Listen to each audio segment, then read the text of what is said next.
Сәлем достар, бүгін өте дәмді карамельсіз сникерс пирогын дайындайтын боламыз. Алдымен тестасына сары май, оның үстіне қант ұнтағын және де Рахат фирмасының какаосын қосасыздар.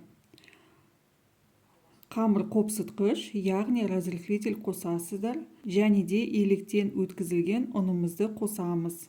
Барлығын жақсылап араластырамыз. Бізде осындай песочный тесто шығады. Оның үстіне бір ас қасық қаймақ және де бір жұмыртқамызды қосып, жұмсақ қамыр илеп аламыз.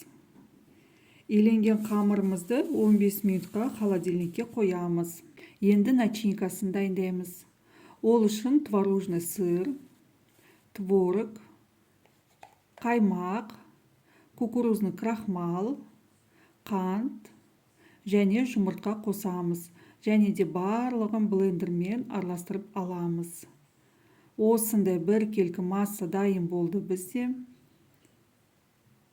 Енді холодильникке салып қойған қамырымызды алып кольцоға орналастыратын боламыз.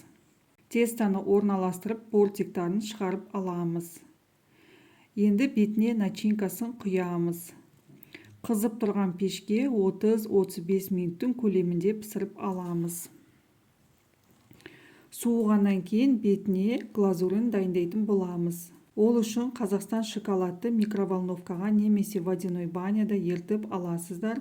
Оның үстіне сливки қосамыз және арахис қосамыз. Арахис шоколадының ішіне жұмсаратын болады. Енді тестоның бетіне барлығын жақсылап құямыз.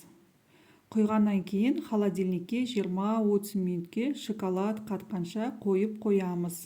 Осымен біздің пирогымыз дайын, өте дәмді болып шықты. Жасап көріңіздер. Қонақ дастарханға жасауға болады. Жанұяларыңызға жасаңыз, жанұяларыңызға ұнайды деген сенімдемін.